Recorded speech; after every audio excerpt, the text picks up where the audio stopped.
Yo, what up? What's happening, everybody? Welcome back. Blood Splatter Chatter here on a Sunday to do a new horror movie double feature with my brother, The Missing Link. Today we're doing, of course, Fear Street Prom Queen, which just dropped on Netflix just a couple of days ago. And then we're doing Hell of a Summer, directed by Finn Wolfhard and another dude whose name I forget right now. Sorry, other dude. But we'll be doing that one second because it's not it's a little bit less accessible. You got to rent that one, which I recommend. I recommend you guys do. But what up, Missing Link? Happy to be here with you. Hell yeah, hell yeah.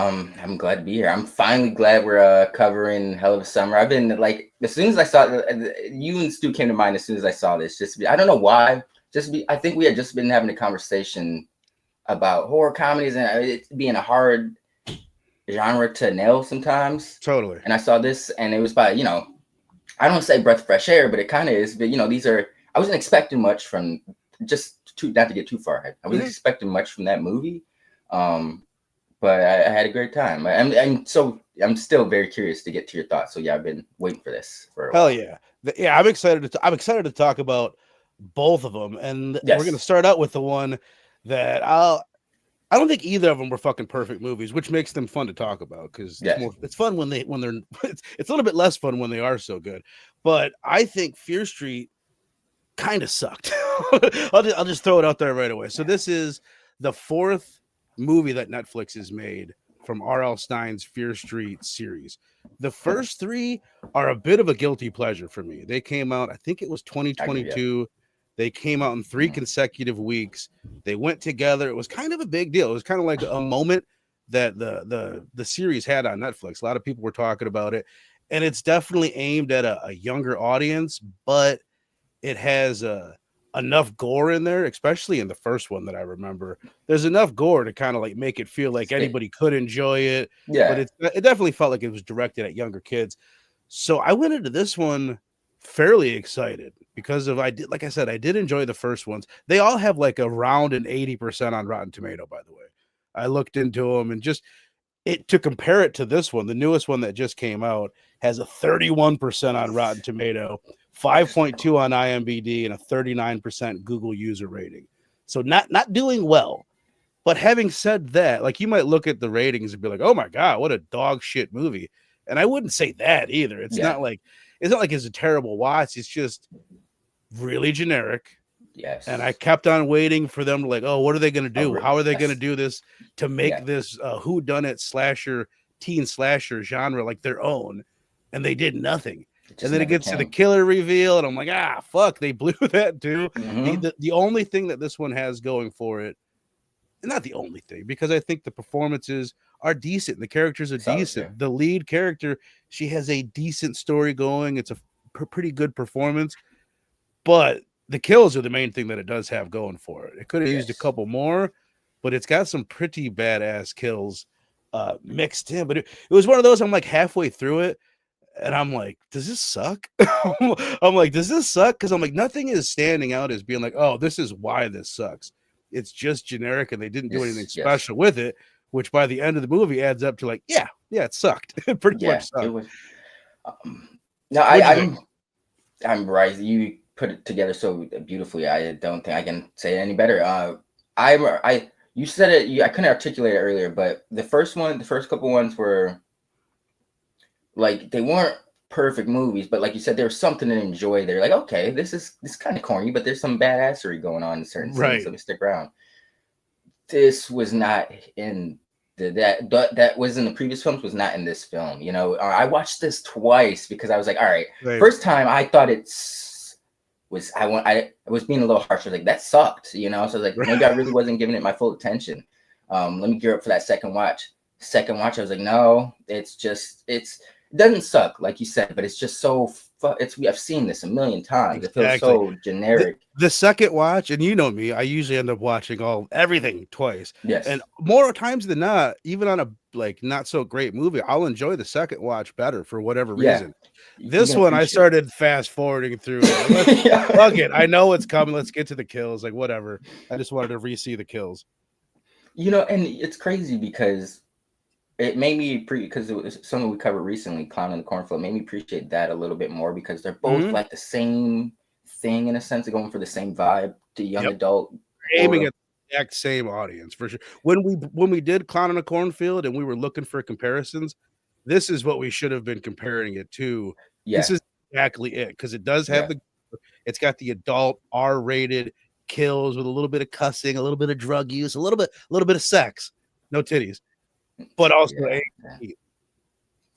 But there's something about Clown in the Cornfield where it's just like, even though that wasn't a perfect film, they had a little bit more. They went for it. It was a little bit more unique. Yes. This one, it's like, I don't know. All right. So, even the kills, it's like I caught myself saying, like, that could have been, like, the setup was cool, but like when the chick gets the axe to the shoulder at the beginning, spoiler. Totally. I was kind of like, I was expecting more, she just kind of was like, oh, I got scratched. Like, no, bitch, you just took an axe to the neck. Like, your reaction is off. You know what my problem with that one was? It was the first kill that we see. That's I don't know if you recognized her, but that's the young girl from the Barbie movie. She's like the little badass tween that's in that movie. And I thought, like, to me, she was the most recognizable character. I've seen that movie a trillion times. It was a huge movie, and I was thinking, I'm like, oh, she's probably going to be the lead or one of the leads. And spoilers for everything, she's the first one to bite it. And the way that they did it, she's just in the middle of this parking lot. And she's just standing there, and he just walks up behind her, and there was like no suspense to it. And the kill was like, I would say the one kill. What's the one standout kill for you in this one? I would say the bathroom scene, but almost not for good reason. Like, we've talked about this before, but the Netflix model, the way they film stuff, is so unexciting because everything is center focus. There's never any interesting cameras. Like, I think that's what this one suffered from the most. I got to go back and rewatch the other three, but it was so evident in this one. Like, everything's really clear, simple, easy to see. You're not going to get anything suspenseful or exciting leading up because it's just like they want everything in focus. Like, when she's in the bathroom, she's just shot of the killer, shot of the girl. There's no obscure, hazy vision or them trying to build up tension. It's just shot, shot. And then she gets the axe, which there's no artistry. Weren't you telling me? I think this is really, you said you heard somewhere that, like, they keep in mind that a lot of people are going to be watching their stuff on Netflix on their phones, and that's why they shoot it in a more like bland style, right? That's it's less likely. It's more likely to keep your focus if they shoot it in a because it's like artsy shots. You might lose certain people depending on the focus. So it's like, the simpler it is, the easier it is to keep the focus. Apparently, that's so fucked up. I mean, don't get me wrong. It's not like I didn't watch it and be like, "Oh, this is shot like shit." But it's like you said, there's no art in it. They're not thinking about like, "Oh, let's make this look unique and cool." They didn't try to make anything unique from start to finish. The one that I was going to point out was, there was a couple of really good ones, but the one that I thought was pretty fucking great. That if you put this in the next movie, I think it would have elevated the next movie, Hell of a Summer, to another level. But when they did what is it? It's like a paper cutter, and they cut the dude's hands off. The dude's hands, yes, okay. That was great. That was cool in itself. Just like it looked pretty cool. And then when he goes and he tries to open up the door with his nubs and shit, I was like, oh fuck. That one was really good. And then the circular saw one, where old boy is down in the basement trying to get his freak on with his girlfriend. And the dude just walks up, bzz, like circular saws his face. And they had to have used CGI and it looked really good because I couldn't figure out exactly how they did it without it being really good CGI. There was some gnarly kills, and just the dude walking around at the prom chopping people up was pretty cool too. That kind of gave me like the brief Hard Eye vibes, just when he's at the drive-in, just kind of, just briefly. But all right, so in defense, the bathroom scene I did like about it just because it's like, the reaction of the girl, it was a kind of like, I was like, okay, I can kind of dig that. It's because she's being chased by one. She thinks she's getting away. She goes to the door. No, he's already in front of the door. And she's just kind of like, wait, it doesn't, she's too stupid to realize that there's two of them. But in her head, she's like, did he use super speed? Right. She's kind of like, she says, like, that's impossible. Or she says something like that. This can't be. turns around, whack.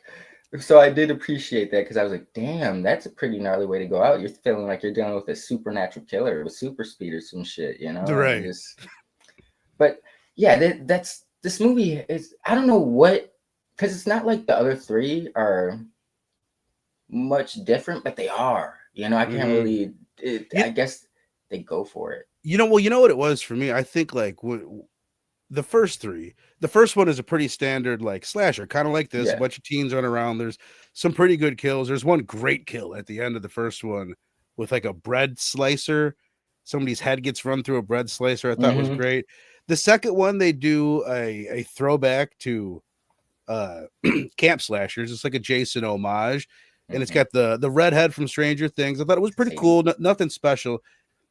But the third one I didn't really like. They go back to 1966 and it's a witch thing, but they Sadie. tied it all together in a pretty interesting way. That was what I thought was the most impressive thing about the first three is at the end, you were like, oh shit, I didn't know It's all all, that, like the way it all, we don't got to get into all it's all the kind of Sarah connected. fear of it and everything. But yeah, at the end of that one, I was impressed with the whole thing. And even the cast was pretty good.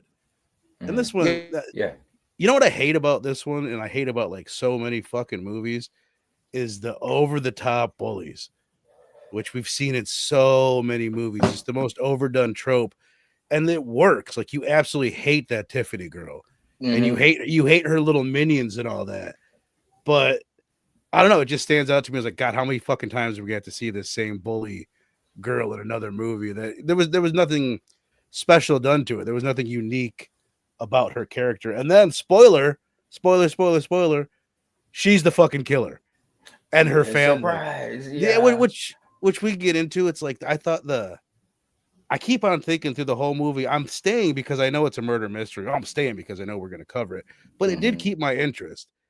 And then when the killer reveal happens, I'm like, it's the most obvious, like potential Lackluster. red herring.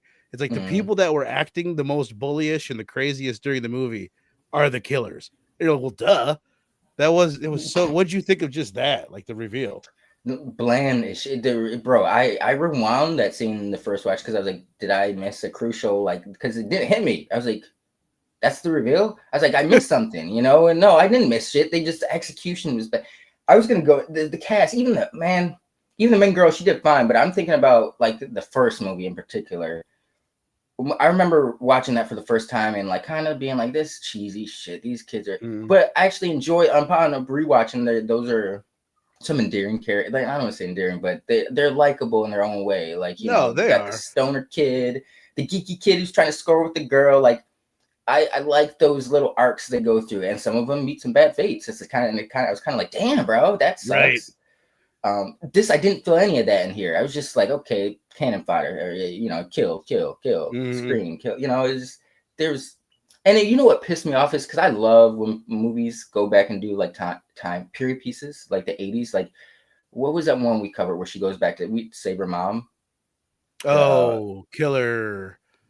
Totally Totally Killer. killer. Yes, something like that, man. Where it's like they don't know the 80s aesthetic completely, but it's there enough to for you to pick up on the vibe, the energy. This one was in the 80s, but didn't feel like the No, 80s. Yeah, you had a few songs here and there, but it just felt very, that was it. That was yeah, the only thing is the way people were dressed. There was nothing. Now, sometimes people can go over the top with yes, it, yeah. like where it's too 80s, but this one, it's like, yeah, if it wasn't for the music, you wouldn't even really notice it. Cause like even like people aren't dressed overly 80s. They should have maybe Mm-hmm. leaned into that a little bit more. I remember Like the hair. the one unique thing about the first one is 1994. It was one of like we've gotten so many 80s Yes. homages, and then it had moved to the 90s. It starts out, you got like Snoop Dogg playing, Red Hot Chili Pepper, you know, all these like really The malls 90s were big. songs, which there was a lot. Don't get me wrong, there was a plenty of 80s songs in this movie, but I feel like we're more used to getting like the songs that we got in this one are in Yes. everything. You don't get a lot Yes. of Snoop Dogg in a lot of horror movies, and what we got in the It, 1994 one. like the first one to me felt like playing San Andreas, you know, like a cool blast to the past. Like you like, you know, um well, I was just thinking of like Snoop Dogg. Like I associate a lot of like West Coast hip hop with San Totally. Andreas, and That's funny, yeah. So it felt like that for me. This one didn't. I didn't get any vibe of the 80s to the point where it's like I watched it last night for the second time, and it just didn't do it for me. So I ended up making my way to this 1984 documentary called Streetwise. What's up, Emily? Appreciate you being in here.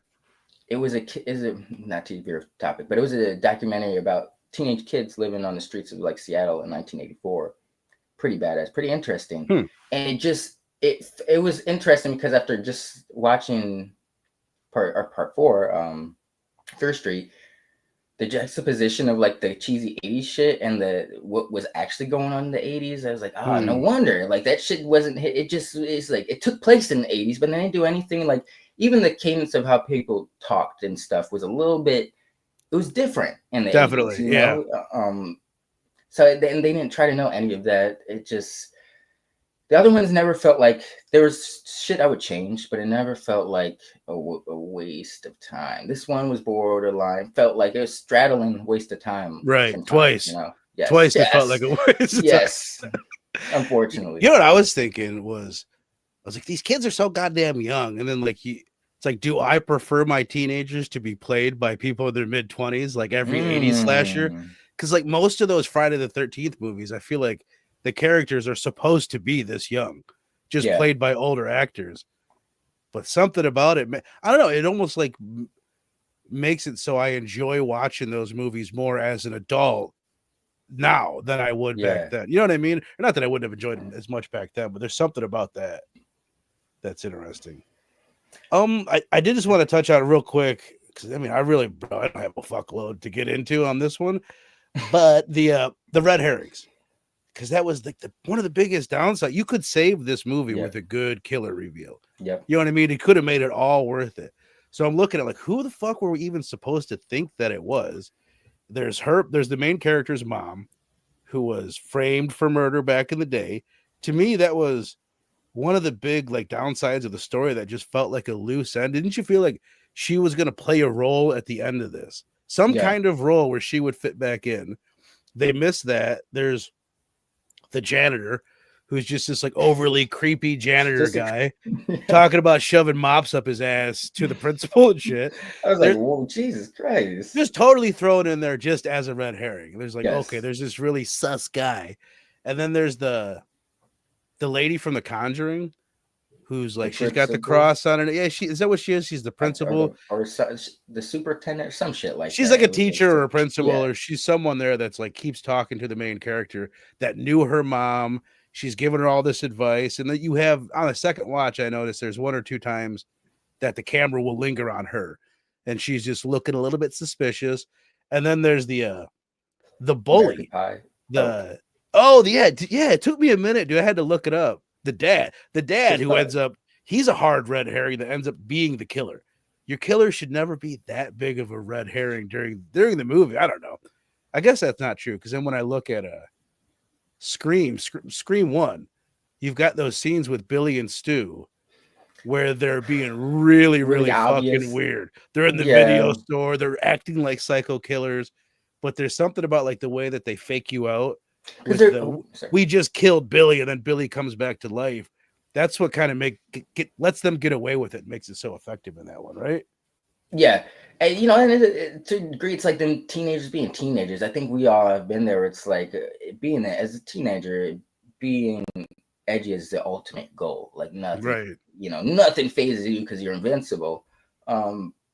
So I feel like that's like we lend ourselves to believe that in the Scream aspect, where it's like these are grown ass adults in their 40s, maybe, you know, late 40s, maybe early 50s, just acting kooky, you know. Well, and upon the second watch, the Chris Klein character, when he's like, when the chick does this little prank with the hand, and the beginning, and he's like, "Go to the fucking office right now." I'm just like, that was extreme, bro. Yeah, like, get to the fucking principal's office. He's like, at one point when he's walking up, what is he saying to the girl? He's like, "What do you want to be? what do you want to be? And he's doing, it looks like he's trying to do a Clint Eastwood impersonation with his face.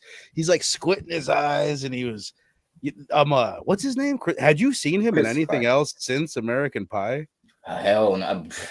Rollerball? That came after American Pie, but no one saw that. It came out. I'm looking at it. I'm like, who the fuck is this guy? He's so familiar. It's weird when you see someone you haven't seen in forever, but like you could tell, like this dude was in something that I've seen a million times. You know, because he was in American Pie 1, 2, and 3, which I probably saw all of them 10, 15 times back in the day. It's a great series. Fucking American Pie. I would say I got nothing else, man. There's nothing else that I would want to fucking get to on this one. Let's go ahead and rate this shit. If you, one thing that I did want to point out, did you notice the zombie poster? I don't know if you've ever seen that one. I don't think you did it when we did it for the Zombie Fest, but there's a Lucio Fulci movie, Zombie, and her friend, like the best friend character, it's a giant fucking zombie poster in her room. And in that movie, there's like this super famous eye gouging scene. So I'm like, if this girl gets killed with a badass eye gouging, that would be a nice touch. And that never came. Like, all right. It was like such a bit, and they showed it like 3 times. But this movie was just a lot of missed opportunity at the end of the day. If this is like, hopefully, I don't know, it's the start of a new saga, but hopefully man, I don't know. Like I said to you backstage, these movies never quite.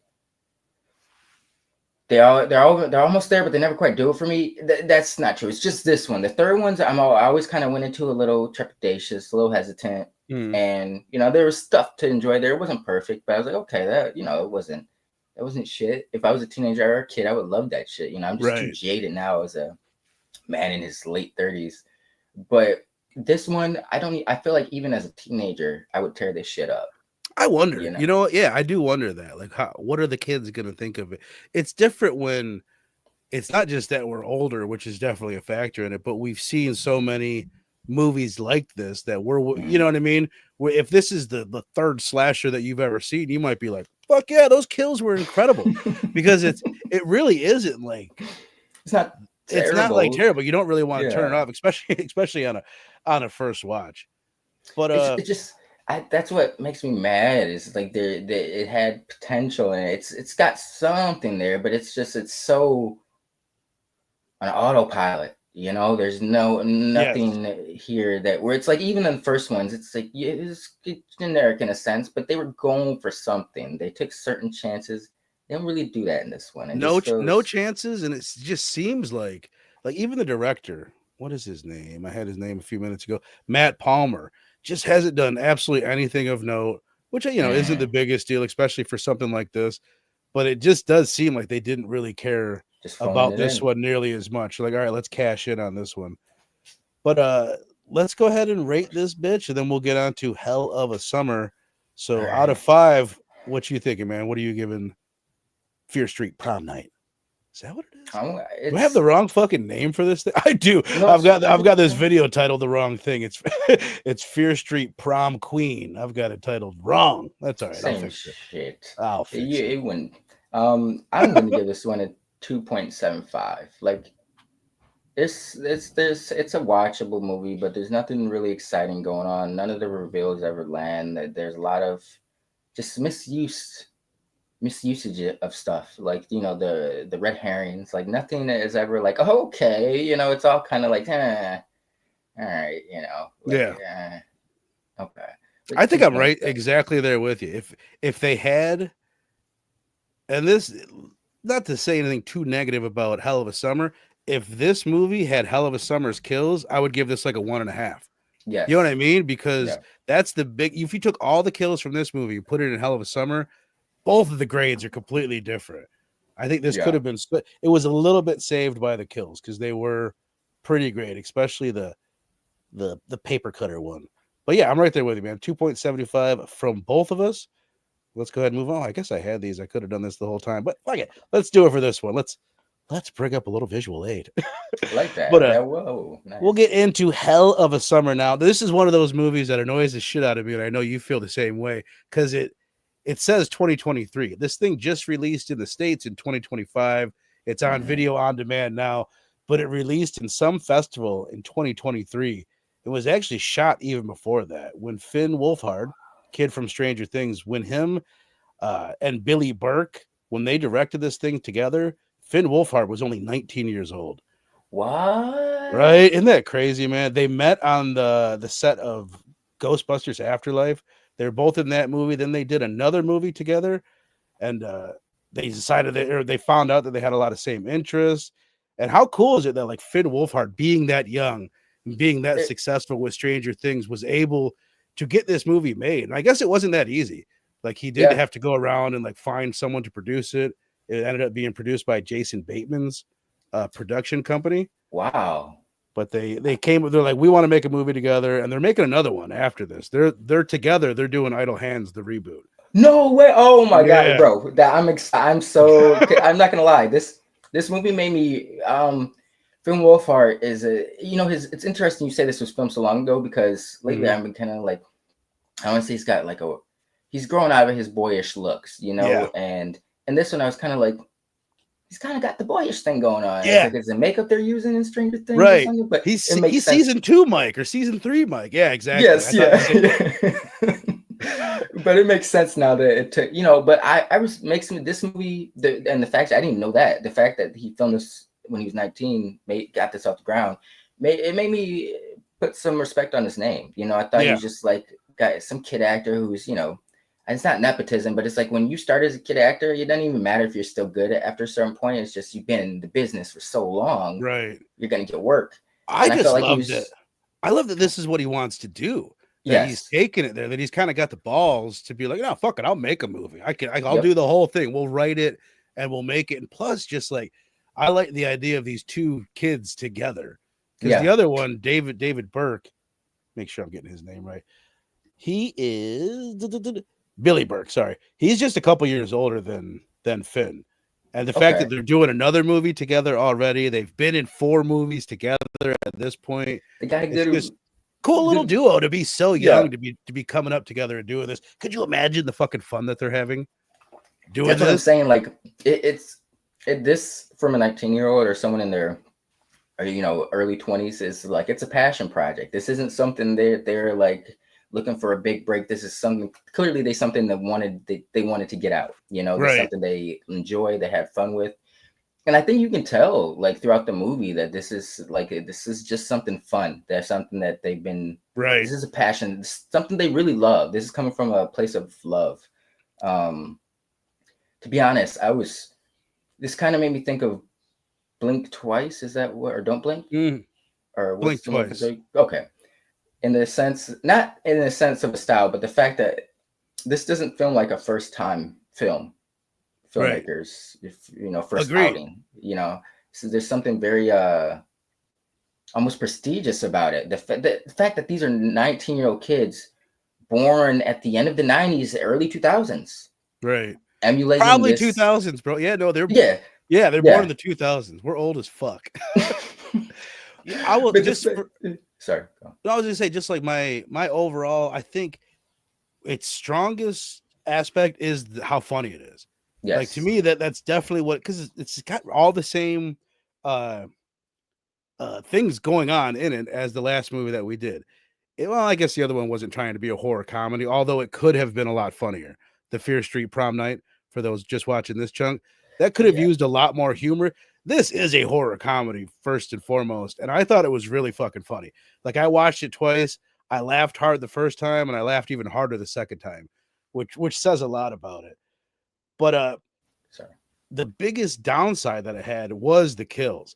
I think if you like, it really is. It's honestly like really disappointing to me, because I think this would be like a not like a Tucker and Dale level like horror comedy classic, but a step below that, a couple steps below Shaun of the Dead, which is, I guess, what they were like most inspired by. When you look at this main character that's got this Peter Pan thing going on, this failure to launch, wants to stay a child and shit. But I think it blows my mind that they didn't go all out with the kills, when in every way it's a nod to the Friday the 13th franchise. The camp that they're at looks more like the Friday the 13th camps than like any other camp slasher that I've ever seen. Like I looked it up and it wasn't, but I was like, is this filmed at Camp Crystal Lake? Yeah. They went with the same color scheme as Friday the 13th in Crystal Lake with the yellow and green and just like everything about it. I was just waiting for these gnarly kills, but what they give us are like Scream style kills, where it's more about the suspense and the buildup, and then this quick cutaway. There's only like one real like slasher style kill where the one guy takes an axe to the head, and that was like, nah, it was okay. It came like an hour into the film. So to me, that was the weak part, and the strength was this main character, Jason, played by, I wonder if you noticed this, played by Fred Heckinger, who is the kid from Fear Street. He's the one, like the stoner. Is he a stoner? He's the one that's jerking off in the stall at one point. Yes. The first one? Yes. Oh, he's got the longer. Oh my God. Makes so. I'm glad we actually did combine it. You did the double. Right? Thing. Yo. I feel like I might have hated him in Fear Street, at least the first one, because he's so over the top. But I loved him in this. Loved him in this. Yeah. He wasn't as. That's why I'm so blown away, because I was like, oh my God, because it's like I can see elements of it there, but he was not as he was not lovable in Fear Street. This one, I'm like, fuck yeah, I want to see more of this dude, that character, he's just, I don't know, man. It's like, he's got like his humor is almost like kind of like some Will Ferrell, like it's a childlike, very innocent. Yeah. All I kept on thinking about the whole time with this, well, I guess for anybody that's watched the shows that I've done with Eric and Peter, he reminds me if he was a way less cool Eric. My buddy Eric, the whole time, that's all I could think about. He's just this really like silly guy that's 10 times more pathetic than Eric could ever be, but really silly, but like redhead that does a lot of funny voices and shit. I kept thinking of Eric the entire time. But he doesn't I really enjoyed it, but at the end of it, I was disappointed that like I think it could have been so much better with the kills and then the killer reveal, which we can get into. Yes, but what was just your overall thoughts on it, man? No, I loved it. I'll be honest. I've watched it like 5 times now. That's awesome, man! Holy shit! Yeah, it was a pleasant surprise. The fact that these are some young dudes, I respect the shit out of that. They're like they could be doing anything else, just getting a paycheck even, but this is something they went out of their way to do. Right. I almost feel like, coming from their age group, I feel like it is like you can tell it's an inspiration movie. Like this is some of their inspirations. Like I wouldn't be surprised if this was just they wanted to do an amalgamation of Friday the 13th to meet Scream. Because if we're looking at that from that aspect, like exactly what killers are Stu and Billy just in a relation. Stu and Billy could have been in a relationship, If these two are in a relationship, they want to be known. They're following the premise of Scream under the backdrop of Friday the 13th, essentially. 100%. Isn't too bad, but I do the kills. I feel you on that aspect. I couldn't really put my finger on it till you nailed it, but it's like at the beginning they kind of have they set it up pretty well with the camp counselors getting off. It's never too graphic, but it's like, okay, this might be kind of intense in certain aspects. It's about as graphic as it gets. Is that first film, other than the one with the axe that I mentioned. But you're right. It does set you up. I wasn't expecting to get the lack of gore of the rest of the film that we got. I thought we were going to get some more blood a little bit, but at the same time, if that was their like intention to kind of like mix those vibes, I can respect it, but it could have been a little bit more gnarly. I don't know if that would have. It's not getting talked about. And don't get me wrong, it hasn't hit streaming yet, other than video on demand. I just feel like for their sake, I think more people would see this movie and be talking about this movie if you took the kills from that Fear Street movie and put them in this, like go over the top. But then it's like, it makes me think of, I just saw a reel where Tarantino was talking about when they wanted to put the ear cutting off scene in Reservoir Dogs, and Miramax came at him with like, hey, you put that scene in the movie and you're going to cut your audience down by a half or like a third. He's like, there's a certain amount of people that aren't going to, want to see it. And I wonder if that was the debate for this one. Like, what was the reasoning behind it? Was it financial?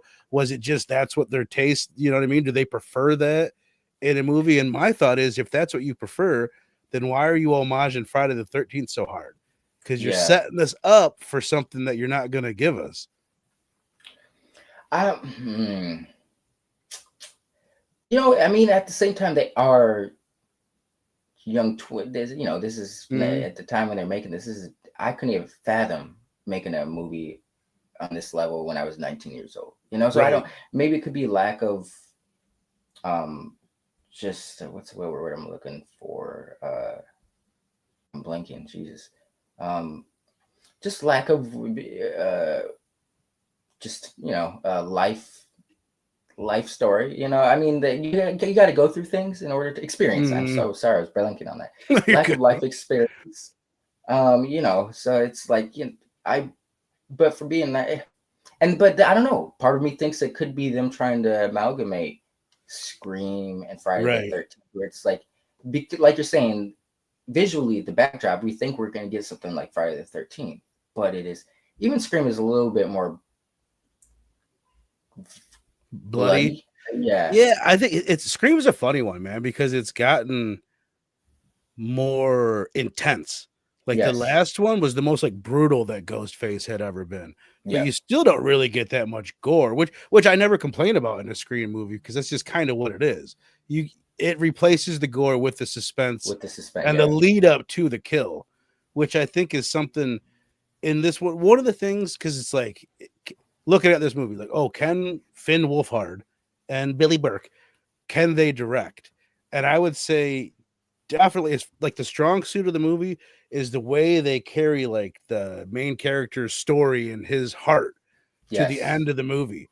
I think visually it's nothing, there's nothing that really stands out. And some of the kill scenes, it was really dark. First of all, I looked into it and the cinematographer hadn't done shit either.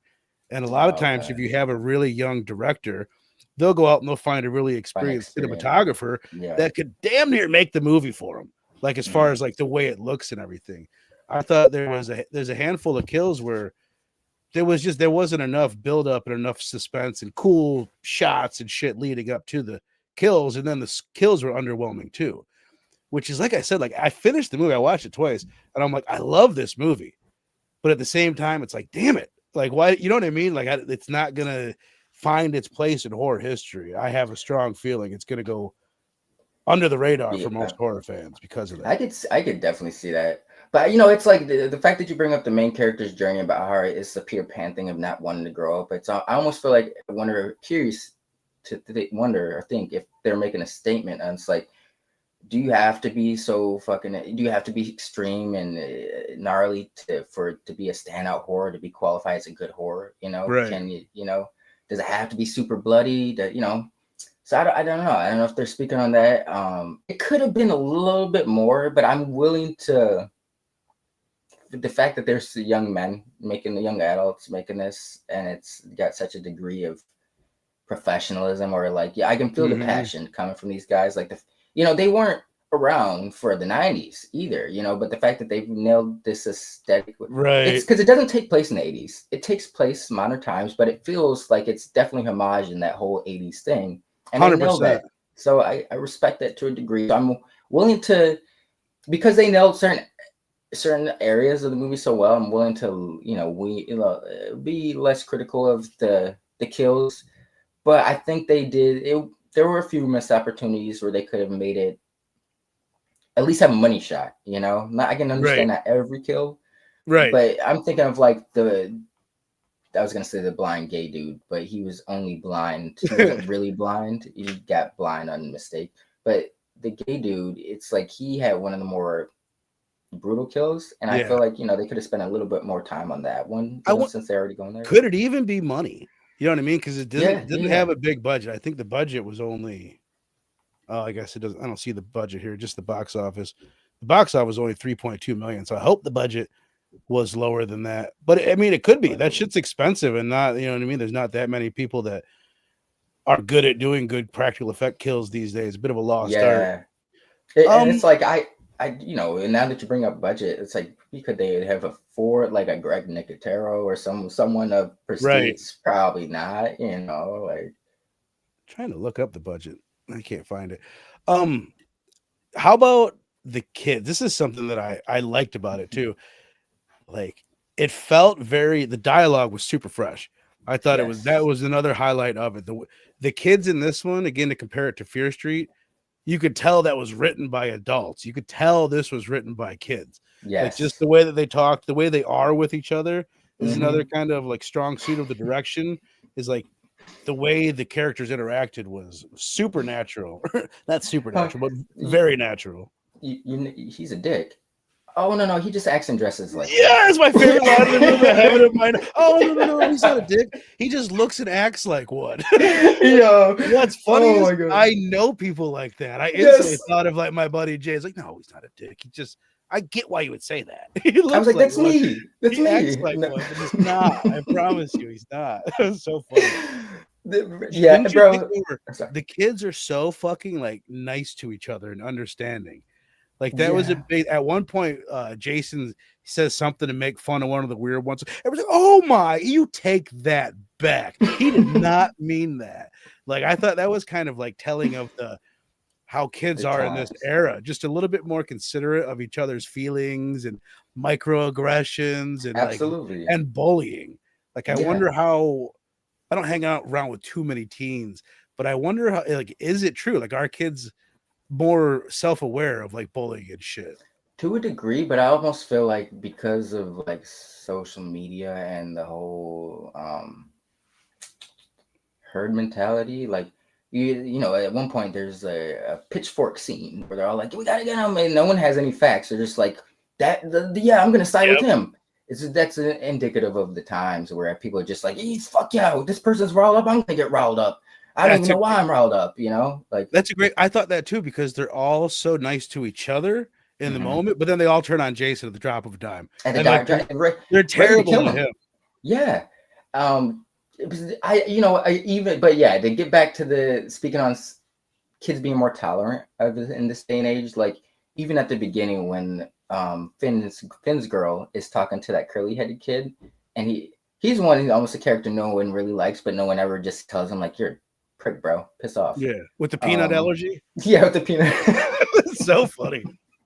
But he's like telling his story, and she's just like, you can tell she's not interested. She's like, "Yeah, you are. You said that it's like 10 times." He's like, yeah. Instead of just telling him to piss off, she's, like you said, the microaggressions. You could tell she's not interested, but she's tolerant enough to just let him get it off and without being like, "You're a weirdo, bro. Piss off. I'm not interested." They're all more like emotionally mature than we were at their age, which makes sense. I feel like we probably were too. I used to always say like, how can you still be a dick when you grew up watching Full House? And things like that. Like, you know what I mean? TV has taught us our morals, and they've grown up with social media and just all this sensitivity that is floating around, which is definitely, I think it gets made fun of a lot, but clearly there is positives that have come out of it.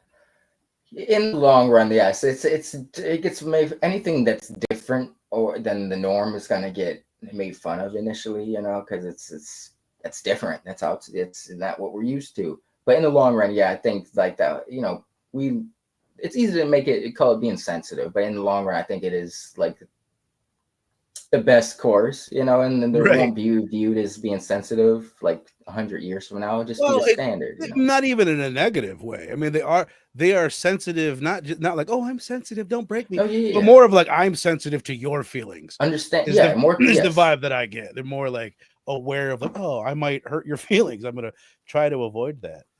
No, I wanted to. Oh, sorry. Oh, go ahead. No, I was gonna go off on a tangent. Music.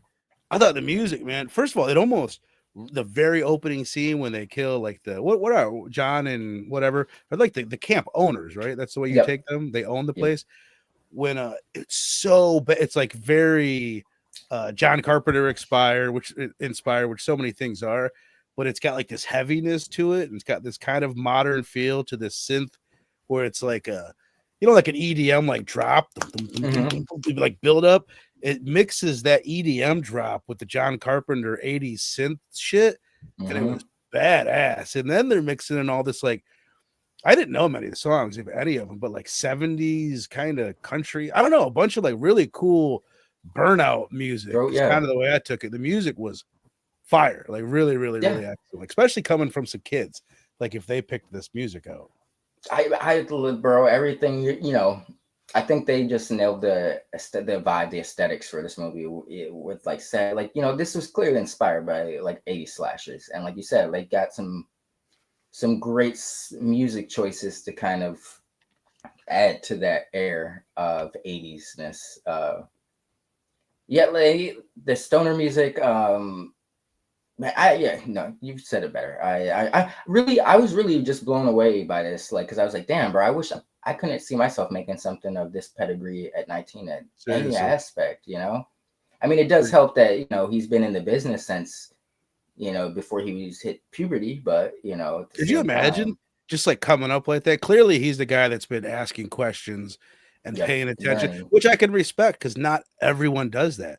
So many people were like, whatever, dude, I'm getting money and I'm getting a paycheck. I'm getting tail at 15. Like, they don't care. I have I just got a bunch of funny moments that's worth pointing out. I'm so glad they said, oh, no. He's not a dick. He's not an asshole. He just looks and acts like one. Another super funny moment is they're like, is that real blood or is that stage blood? Is that Demi? Is she dead? Someone comes up, touches the blood, and like smells it or tastes it. She's definitely Demi. Yeah. How do you know what Demi's blood tastes like? What is this? Another one is after the killer reveal. The one guy, he's on top of Billy Burke's character, who Billy Burke is funny as shit in the movie. Yes. Like the other director, might be my favorite. He's like, are you hard? He's like, get the fuck up. Don't look at it. You don't know anything about He's like, how good pussy is after you kill someone. He's like, really? Is it that good? Much better? Yeah. So and then he's like, I'll be a third. He's like, no, I would not. It's funny because the energy of that scene where it's like every time he hits him, he's changing up his tune. Right. He's like, I'll be a third. He punches him. No, I never meant that. I wouldn't touch it like that. He's like, man, I'm talking about if I was in the corner just watching you guys, like, dude, I clean up after you guys or something. It's just. They're having like a conversation where the one guy is saying words, the other guy is just hitting him in the face. No, come on. So the back and forth is hysterical. I think he might be my favorite character because, to be honest, I thought he was, and when I first watch, the first couple minutes, I thought he's kind of annoying. You know, but by the end of it, I was sold on his bits, bro. It's the whole thing of him not being hot enough, where he's like, but I'm like Gosling, you know, and then he's like, when they've got old dude tied up, and he's like, he's stuck on the fact that he didn't get killed because he's not hot enough. He was like, now, Emily, I understand, but Johnny, like, what is that? Not hot enough to kill? Like, there's a running bit in this where it's like they thought people were being killed based off their attractiveness, and he got knocked out at one point, and he was just like, instead of being happy he survived, he was like semi-disappointed. Yeah, he's like, what? I wasn't good at looking enough to kill? Like, what the fuck is that? Like, have you seen the I'm pretty sure you're an It's Always Sunny fan.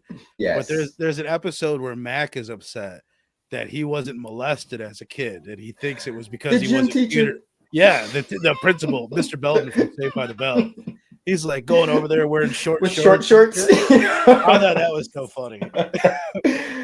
Another great scene where he's like, they're trying to hype him up to ride his moped over the fire, his dirt bike, and he's like, Billy, and he's like, hurry up and do it, pussy. He's like, he takes off his helmet. He's like, what? What'd you say? Right. He's like, I was gonna do it, and everyone's like, ah, and they were really disappointed in Billy, but he played off. He was like, see, they're all disappointed in you now, man. They're bullying you. He's like, yeah, they're. I thought that was great too, because it's another thing that plays to that idea that we were talking about, and this is where like this kid is just sensitive. Yes. Right. He's like, what? Oh, that's it. You called me a pussy. Where it's like, that's pretty standard in our generation. Your friends it's fair game to call all your friends. That's how you add them on, inspire them. Just the fact that the main guy, the guy that was in the Fear Street, that his name is Jason, I loved. And at the one point when they think he's the killer, they're like, run, it's Jason. I thought that was cool and clever.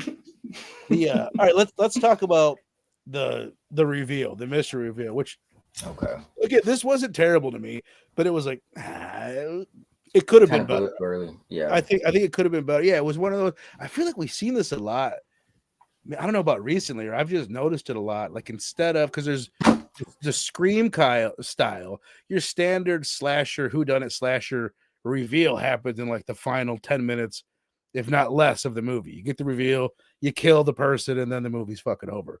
This one, at an hour in, the way that we get the reveal, we're the only ones that know it, for one thing, which is kind of interesting and different. And then like we get the reveal that it's these two characters.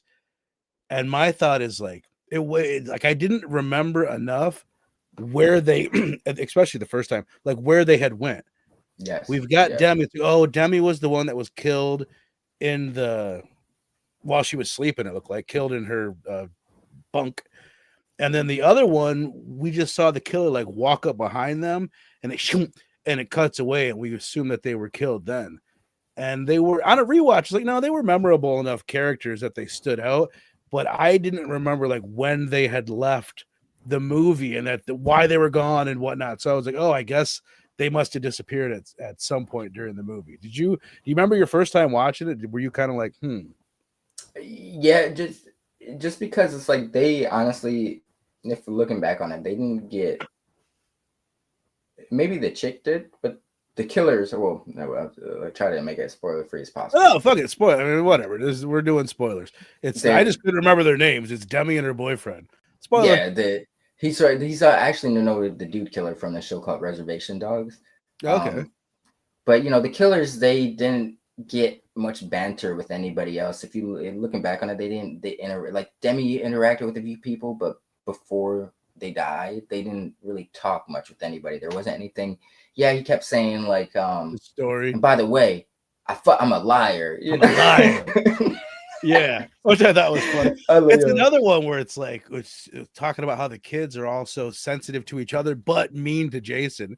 That guy's telling a story, then Jason comes up, tries to say something. Like, he is in the middle of his story. Like, shut the fuck up, Jason. And that's the evidence of like this pitchfork, lack of a better term, but dick riding that goes on, where people will notice bullshit, but they only want to call it out for certain people. Where it's like there were certain people where they're like, yeah, you told us, yeah, you're a liar. They were getting tired of his story, but they weren't going to call him out on it. But someone like Jason, who's publicly ostracized, he's a scapegoat.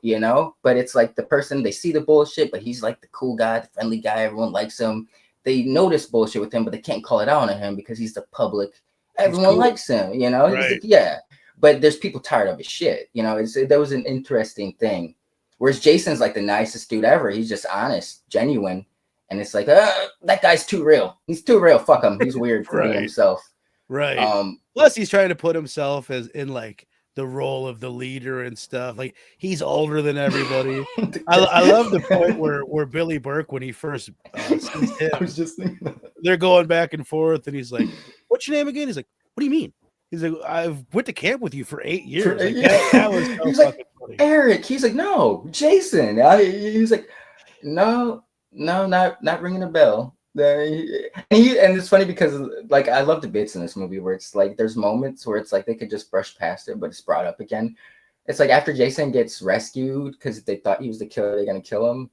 He's like still stuck on the fact he's like, I can't believe you didn't recognize me after we've been in camp together for like 8. It's like, bro, they wanted to kill you and you're stuck on that. Like there's some really funny bits in this that I appreciated that it could have been forgotten about, but the fact they brought it back up went a long way. Right, for sure. I'm looking through my notes. I feel like we've hit most things. Yeah, go on. What was your favorite character? The two. Well, before I get to that, just because something I thought of, Finn. Don't you find yourself like? I kept on wanting more Finn Wolfhard. Yeah. Which clearly, I think he tried to write it to where he was kind of taking a back seat, where he was going to be the director, and it wasn't really his movie. But him being who he is, you're like, what do you mean? Give me more fucking Finn, But I would say my favorite, it's between Jason, the main character, and Billy Burke. Because Billy Burke was so funny, but Jason, there's something about like he carries the movie. He's so such an important part of it, and he's unique as hell. Like something about his voice and his character, like I don't know, he plays, we've seen so many bumbling kind of characters, but he does it differently than a lot of people do. And he's like actually really fucking funny. What about you? I'm right there with you. I respect Finn for taking a backseat, but it was an interesting. He's usually like, I respect that. There's so much that made me respect him more as a actor, because it's like he's making this movie, he's writing, directing it. He could be at the forefront. He could have been Jason. He could have just played Jason totally. But I think this guy would have done it better. So that was a good choice. Oh yeah. But you know what? I enjoy looking back on it. I didn't peep until now, but like the creators of this movie are like the best friends. Like they come into camp together, and it's like they have enough scenes together. It's like it's enough shine for them, but it's they definitely allow others to breathe.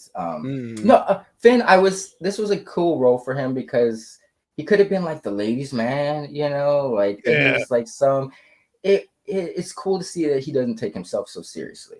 Right. I can always respect that about people who sometimes, if it seems like their career might be based off their physical, their image, and he can play. He was willing to play with his image, make a joke of himself. So I respect that. Right. Definitely. And he's got a lot of funny lines in the movie, like with the little bit that he does, and he's like the butt of the joke oftentimes. Like he's also kind of awkward like Jason. I loved the Spider-Man 2 bit where they're telling their friends about the story, and he's like, you went down her? He was like, she went down? He's like, no, I went down to her. He's like, and this somehow the duration of Spider-Man 2 came up. He's like, dude, that movie is like 2 hours, and he's like, the whole movie. He's like, yeah, I've already seen it. Yeah, because I love that too. There's two, and this is like, it goes back to the writing. It's so cleverly written. Billy Burke is like, that's not fair at all. He's like, I've seen that movie like 100 times. Yeah. And then the other one, she's like, he went down on you for the whole Spider-Man. She's like, that movie's like 2 hours. She's like, and 7 minutes. Yeah. So funny. They could have done maybe a little bit more with I mean, I guess it's almost because Finn is like the face of the movie that I want more from the relationship between him and the chick that he's with. But in reality, it's probably not. I mean, they probably do enough. But like in my mind, that should be bigger because he should be bigger or whatever. I'm paying more attention to what he's doing. Did you like the I see it. Yeah, I like the main Jason's whole relationship, and like it reminded me of something in Hard Eyes we've seen recently, where it's like they say a code word while their lover is tied up. They say a code word that only they recognize for them to shoot. He's like, you gotta let go. You have to let go. And I thought that was a cool callback. Or I was super charmed by this movie because it could have easily been throwaway. It could have been a Paycheck where it's like they know that he's the face and they just hire. It's like, hey, you want to make a movie? We'll produce your movie just because you're a face. But this all seemed like a place of passion and love. And at the end of the day, I respect the shit out of that. I'm to the point where I overlook a lot of the shortcomings of it. It doesn't have many, but it's part of me would rate this movie with the fast forward to give this a 5. We'll get to that later, but we're about to get to it right now. Fuck it, kick it off for us. Go ahead and give us your rating.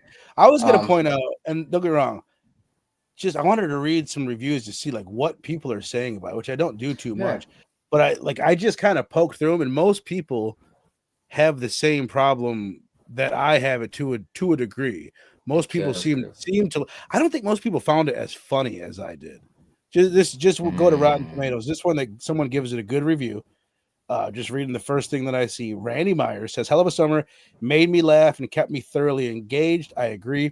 Says it's no classic, but it's still oddly charming and fun, and points to good things ahead for filmmakers Burke and Wolfhard. That I could probably stop right there. Yeah, that's perfect. It has me excited about them. It's charming as all hell. It's not perfect. And you can tell it could have been a lot better, but it's like I loved it. I told you without spoiling, I think I sent you something saying like I loved the fucking movie, but it also at the same time I'm like, damn, I wish they would have like made it a classic. There's things that they could have done to make it like stand out in the horror genre more than they Yeah. did, and they were close to it. If you're homaging Friday the 13th, just lean into those kills a little bit more. They had everything. They had like and just make it a little bit scarier at times, I guess. But go ahead with your rating. Horror comedy. I'm thinking of something like Shaun of the Dead. Like it has the aesthetics, but is Shaun of the Dead ever really scary? No, and that's what. But it does. It's Shaun of the Dead though. Everything that this one does, it does, but it does do better. It's the Mount, it's the top of the heap when it comes to horror comedies. As good as this one is, it's not fucking Shaun of the Dead. And the fact because they're 19-year-old kids as opposed to like when they made Shaun of the Dead, they're probably like my age, like with some life experience behind them, and they went through they've gone through scripts. So I'm willing to just ease up off of that just a little bit. But I do agree there were opportunities just because I get it. Like maybe not the whole movie. Maybe you don't have enough budget for extreme kills the whole movie, but you need at least one kill to stand out. One one kill that we're talking about. The best is not even standout. The one gay kid, he was funny as fuck, by the way. Yeah, he was hilarious. I was gonna ask you, it's a random thing, man. Has the funny black character been replaced by the funny gay character? You get what I'm saying? Yeah. Like think back to the 90s, and you've always got like the cameraman in Scream 2 or whatever. There's a million times you've got the comic relief that's this really funny black guy. Now we've got this really funny gay guy. The flamboyant, eccentric. You know what it made me think of? The first movie I ever saw that as like a trope. I want to say like, what was it, Bride of Chucky? What was that, I believe, where she had like the gay best friend, and he was kind of like funny and like I think I saw that movie like 40 times before I realized that kid was gay. He wasn't over. It wasn't over like in your face. Not that there's anything wrong with it, right? But I do wonder that because it's there are niches and niche. I'm saying, man, niche. I hate that I found out that's not pronounced that way. That's such a random side note. But I always say niche. I was thinking about it recently. There's one word that we say differently: homage and homage. I don't know. I feel like you're probably right, but I hear other people say homage. Or what do you say? How do you pronounce it? Homage. Like a blend of the two, I guess. I always give it like a silent H and he pays homage. I don't know what's right. You guys in the chat, let us know. Probably like you're both fucking right or wrong. But I could definitely see that becoming like because he's playing a character, because he's a sassy gay man, like he's overly, he's like a bitch, he's very rude. But it's almost like no one wants to call him on his shit because they feel like they're like, oh no, it's that's just him, that's just his personality. And it's fun. Like he is funny in the movie. He's a sassy. He's got some great quips, man. But I do think it's like because they set it up so perfectly with him getting killed. Like because there was a funny moment where I was saying earlier, he was blinded by something, and so he's on stage. He's like an actor. He's on stage performing. And she's like, one of the chicks is like, the killer comes out and she's like, oh no, it's the killer. He's like, where? You can't see. And she's like, to your left. He's like, my left or stage left. And she's like, I don't even know what that means. Yeah, I love that too. Left or stage left. It was so funny when he gets blinded and just all of them doing their little speeches to the camera about Jason is a monster. Yeah. I just really wish. That was the scene where they could have really went for it and had like that stand up kill, and they didn't. But I forgive them. I think they had so much else that works for this. Like the reviewer had said earlier, like this is a very promising start of things to come, and I look forward to what they have to offer. Definitely, 100% right there with you. Which, by the way, just to repeat it, if you guys weren't here at the beginning when we were talking about it, Idle Hands reboot, which they're in the process, they're in the writing process right now. I thought that was a little bit further along, but evidently not. They haven't started shooting it yet. But all right, out of 5, as Madison has just come in, I was gonna say this is the first show that I've done in a long time where my wife is actually home to take care of this child, but she has somehow still escaped and she has arrived back here in this room. But what do you give it out of 5, bro? You know what? I will give this one, and this is just this is me being a little biased because I was really impressed by the fact that this came from young dudes way beyond their like they missed. This would be so easy to understand why they missed or didn't nail certain aspects of this, what they're going for, but they nailed a lot of it, and that just shows to, like you brought up earlier, it shows that Finn was asking questions while he was coming up. He was learning. He wasn't just getting paid. So I'll give this one a strong 4.25.